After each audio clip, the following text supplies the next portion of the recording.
તો ચાલો મિત્રો, આજે આપણે શીતળામાની વાર્તા લઈને આવી ગયા છીએ. તો સૌ પ્રથમ તો શીતળામાના વ્રતની વિધિ આપણે તમને જણાવશું અને પછી આપણે તમને શીતળામાની વાર્તા કહેશું. તો શીતળામાનું વ્રત પવિત્ર શ્રાવણ માસની અંધારી સાતમના દિવસે સૌભાગ્યવતી સ્ત્રીઓ આ વ્રત કરે. સ્ત્રીઓ સૂર્યોદય પહેલાં નાહી ધોવે તૈયાર થઈ જાય અને તેઓ ઠંડા પાણીથી સ્નાન કરે અને આખો દિવસ ઠંડુ ખાવાનું હોય. દિવસે ચૂલો સળગાવવો નહીં. ચૂલો સળગાવનાર પર શીતળામાં કોપાયમાન થાય. ઘીનો દીવો કરી શીતળામાની વાર્તા કહેવી અથવા સાંભળવી અથવા સંભળાવવી. આ વાર્તા કરનાર સ્ત્રી પરમ સૌભાગ્યને પામે, ધન ધાન્ય અને સંતાન સમૃદ્ધિની પ્રાપ્તિ થાય. તો મિત્ર, આ શીતળામાના વ્રતની વિધિ છે. હવે આપણે શીતળામાની વાર્તા તમને કહીશ. તો એક નાનું એવું ગામ હતું. એ ગામમાં ડોશી ને બે દીકરાની વહુ સાથે રહેતી. મોટી વહુ જબરી અને કજિયાખોર હતી અને ઈર્ષાળુ હતી. વાત વાતમાં વાંકલા કાઢતી. જ્યારે નાની વહુ ખૂબ જ સારી, ભોળકી અને પારકાના દુઃખે દુઃખી અને પારકાના સુખે સુખી થનારી હતી. પવિત્ર શ્રાવણ માસ આવ્યો અને રાંધણ છઠના દિવસે નાની વહુ રસોડે રાંધવા બેઠી. રાત સુધી રાંધતી રહી. પછી ચૂલો ઠારવાનો વિચાર કરતી હતી.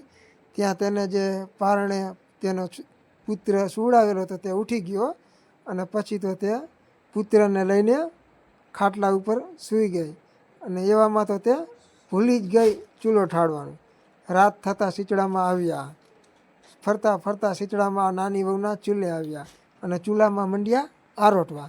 જેવા શીતળામાં ચૂલામાં આરોટ્યા એવા તરત જ શીતળામાના શરીર આગથી દાઝવા લાગ્યું અને શીતળામાં ખૂબ જ કોપાયમાન થઈ ગયા. શીતળામાએ નાની વહુને શ્રાપ આપ્યો, જેમ મારું શરીર બળ્યું છે એમ એવું એનું પેટ બાળજો. પછી તો નાની વહુ સવારે ઉઠી, ત્યાં જોયો તા તો તેનો દીકરો બળીને ભડથું થઈ ગયું. મંડી ચીસું નાખવા અને તેની સાસુને બોલાવી કે માં જુઓ તો આ મારા દીકરાને શું થઈ ગયું. પછી ડોશીએ કીધું, અરે તારો ચૂલો તો હરગે હે, નક્કી આ શીતળામાએ તને શ્રાપ આપ્યો હે. તું જા શીતળામાં આગળ શીતળામાને ગોતી માફી માગીએ. શીતળામાં ખૂબ જ દયાળુ છે, એ તને માફ કરી દેશે. પછી તો નાની વહુ તેના બળેલા ભડથા જેવા દીકરાને લઈને સુંડલામાં લઈને ચાલી નીકળી. ચાલતા ચાલતા આગળ એક તળાવ આવ્યું. તળાવ બે તલાવડી હતી. તળાવમાં જુઓ તો આમ મીઠું ટોપરા જેવું પાણી, પણ કોઈ પાણી પીવે નહીં. તલાવડીએ તો આ નાની વહુને કીધું, એ નાની વહુ તું ક્યાં જાસ? નાની વહુએ કહ્યું, હું શીતળામાં આગળ જઉં મારા આ દીકરાને સાજો કરવા. તો તલાવડાએ કહ્યું, અમારો પણ તું ઉપાય પૂછતી આવજે કે અમારું પાણી કેમ કોઈ પીતું નથી. નાની વહુ કે કાંઈ વાંધો નહીં, ચાલો હું પૂછતી આવીશ. પછી તો ત્યાંથી નાની વહુ આગળ નીકળી. એવામાં તેને બે ખૂંટિયા બાજતા મળ્યા અને ખૂંટિયાએ કહ્યું, હે નાની વહુ તું ક્યાં જાસ? નાની વહુએ કહ્યું, હું શીતળામાં આગળ જઉં. તો ખોટિયાએ કહ્યું, તો અમારો પણ ઉપચાર પૂછતા આવજો, અમે બંને બાજીયા જ કરી. નાની વહુ કે કાંઈ વાંધો નહીં, તમારો પણ ઉપચાર પૂછતી આવીશ. આગળ ચાલતા ચાલતા એક ઝાડ નીચે ખૂબ જ ગરડા અને શરીરે રોગથી પીડાતા ડોશીમાં હતા. ડોશીમાએ કહ્યું, એ બેટા, મારા માથામાં ખૂબ જ ટોલા અને જુઆ છે, થોડા ટોલા મને કાઢી આપતો, મને ખંજવાળ ન આવે. તો નાની વહુ કે કાંઈ વાંધો નહીં, ચાલો. પછી તો નાની વહુ તો મંડી જૂ વીણવા. કરતાં કરતાં તો બધી જ જૂ વીણી લીધી અને શીતળામાને માથામાં ખંજવાળ મટી ગઈ. જેમ જેમ જૂ વીણાતી જઈ એમ શીતળામાં ઓલા છોકરાના શરીર ઉપર હાથ ફેરવતા ગયા. પછી તો શીતળામાં પ્રસન્ન થયા અને જોત જોતામાં તો ભડતું થઈ ગયેલો દીકરો રડવા લાગ્યો. આ જોઈને તો નાની વહુની ખુશીને તો પાર ન રહ્યો. એને ખબર પડી છે કે આ વૃદ્ધ ડોશી બીજું કોઈ નહીં પણ સાક્ષાત શીતળામાં છે. પછી તો એ એના પગે પડી જઈને માફી માગીને શીતળામાએ એને માફ કરી દીધી. અને શીતળામાને પછી નાની વહુએ પૂછ્યું, હે શીતળામાં, રસ્તામાં મને બે તલાવડીઓ મળી, ખૂબ જ મીઠું ટોપરા જેવું પાણી, પણ એનું પાણી કોઈ પીતું નથી. શીતળામાએ કહ્યું, એ ગયા જન્મે બે દેરાણી જેઠાણી હતી, તે ખૂબ જ ઝઘડતી હતી, એટલા માટે એને આ જન્મે કોઈ પાણી પીતું નથી.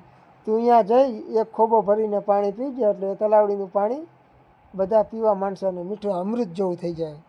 નાની વહુ કે કાંઈ વાંધો નહીં.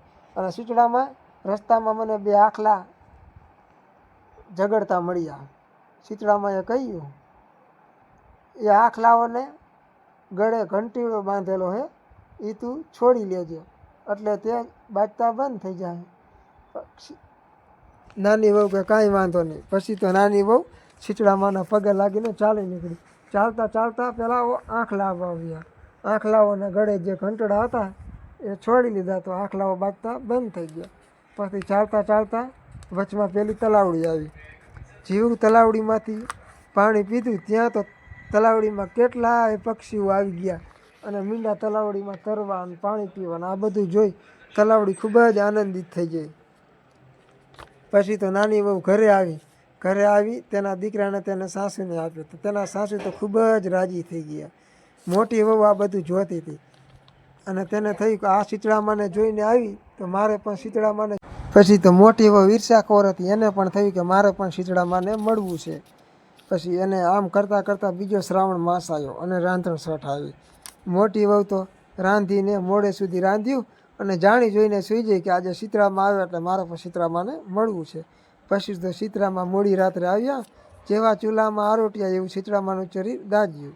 પછી શીતળામાએ મોટી વહુને શ્રાપ આપ્યો, જેમ મારું શરીર દાઝ્યું તેમ એનું પેટ દાઝજો.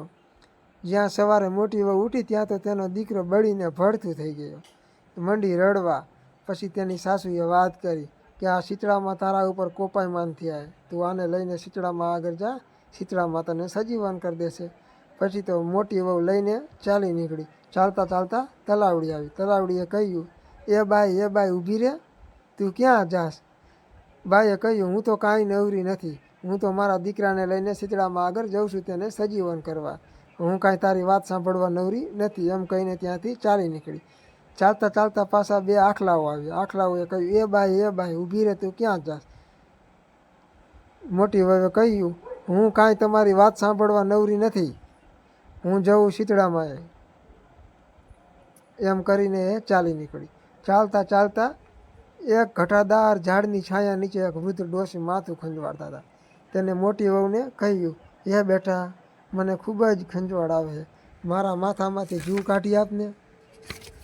પછી તો આ મોટી વહુએ કહ્યું હું કાંઈ નવરી નથી તમારા માથામાં જૂ કાઢવા, તમે ખંજવાળ્યા રાખો, હું તો જઉં શીતળામાં આગળ. પછી તો શીતળામાં ખૂબ જ કોપાયમાન થયા અને એનો દીકરો સજીવન ન કર્યો. મચકોડાતા આગળ ચાલી અને ડોશીમાએ કહ્યું ઓ બાઈ, માથું જો નહીં તો કાંઈ નહીં, પણ જરા હાથ તો ફેરવતી જા. પણ કોણ સાંભળે? આમ આખો દિવસ અને આખી રાત જેઠાણી શીતળામાની શોધ કરી પણ એમ શીતળામાં મળે. માટે બહેનો દેખાદેખી કે કોઈની ઈર્ષા ન કરવી, કોઈનું સારું જોઈને બળતરા ન કરવી. જેવું જેઠાણીને થયું એવું આપને પણ થાય.